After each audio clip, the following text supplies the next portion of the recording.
Сәлем достар, парақшаны жоғалтып алмау үшін тіркеліп, лайк басып кетуді ұмытпаңыздар. Тағы да қызықты видеолар салатын боламын. Бұрында бір Рама есімді диқан болған екен. Ол өте еңбекқор және ақылды кісі екен. Оның үлкен жері болыпты. Ол жақсы диқан болса да, жері еш жеміс бермейді екен. Басқалар жемістерін жинап, тағы ұрық сепкенде, Рама өз жерін шауып жүреді, сонда да жеміс бермейді екен. Көршілері: «Рама, әрдайым жеріңді шауып жүресің, бірақ жеміс бермейді. Жақсысы жеріңді сатып, басқа жер ал» деп айтады. Рама: «Жоқ, бұл аталарымнан қалған мұра. Олар осы жерде диқаншылықпен шұғылданған.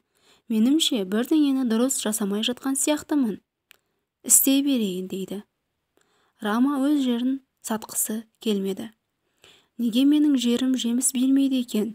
Жылда дән себемін, қайда кетеді бәрі?» деп ойланады. Жұмысын тоқтатпайды. Барлық жерді шауып шығады. Күн батады.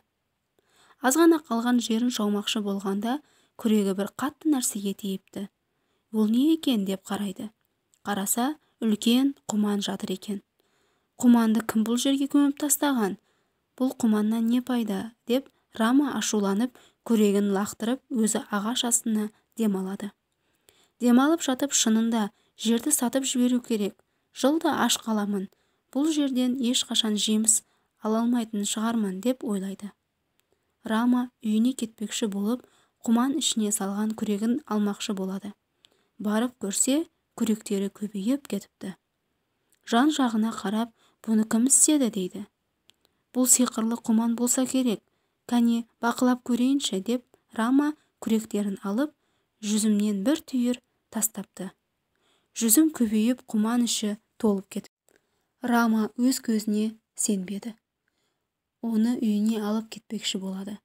Жіп алып, бір ұшын құманға, екінші ұшын беліне байлап, үйіне сүйреп әкеледі. Жетіп келген соң құман ішіне салатын заттарды ойлапты. «Қарным ашты, жұмыртқа салып көрейін» дейді. Бар жоқ ақшасын алып, бір дана жұмыртқа алуға базарға барады. Алып келіп, құман ішіне салады. Құман іші жұмыртқаға толып кетеді. Екі жұмыртқаны алып жеу үшін қайнатады. Қалған жұмыртқаны не істесем болады деп ойлайды. Сатуды ұйғарады. Жұмыртқаны сатып болып, құманға басқа заттар салып көреді. Мата керек болса ұзын мата шығарыпты. Жейде керек болса бір жейде салып, көп жейде тауыпты. Рама құманға әртүрлі дәндер, киімдер салып көре беріпті. Бір күні Рама құманға тауық салып көреді. Тауықтар көбейіп, пұтырлап, ұшып шыға бастайды. Үйінің іші тауыққа толып кетіпті. Олар әр жаққа ұшып жүріпті. Рама оларды ұстай алмай, әлек болады. Тауықтар қашып жүргенде, бір тауық және құман ішіне түсіп кетеді. Сөйтіп, және көп тауықтар ұшып шығыпты. Рама: «Енді не істеймін? Үйім тауықтарға толып кетті» депті. Рама құманның үстін жақсылап жауып қояды. «Ей, бұл тауықтардың орнына өлген балық салсам болар еді ғой. Ақмақ басым-ай» деп өкініп қалады. Рама үйінен жүгіріп шығады. Сонда барлық тауықтар оның артынан еріп шығады. Сонша көп тауықтарды көрген адамдар таң қалыпты. Рама тауықтардан құтылып, «Ух» деп, «Енді құманды ақылмен істетуім керек» деп дыбыстап айтады. Бұл сөзін патша әскерлерінен бірі естіп, патшаға айтады. Патша ол құманға қызығып, Рама мен құманды әкелуді бұйырады. Рама амалсыз құманды патшаға әкелуге мәжбүр болады. Патша үлкен құман екен. Ол қалай істейді, көрейікші дейді. Құманға жақындап келеді. Рама «жоқ» деп айтып үлгермей, патша тайып, құман ішіне құлап кетеді. Құман ішінен жүздеген патшалар шығып келеді. Бәрі бір-біріне таласып күресе кетеді.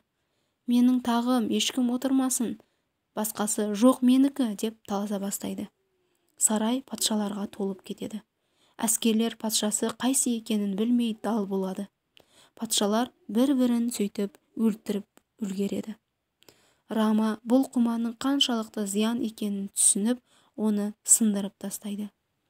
Басында құманды жоғалтқанына ашынады, бірақ оның жері содан кейін жеміс бере бастапты. Ол тағы диқаншылықпен шұғылданыпты.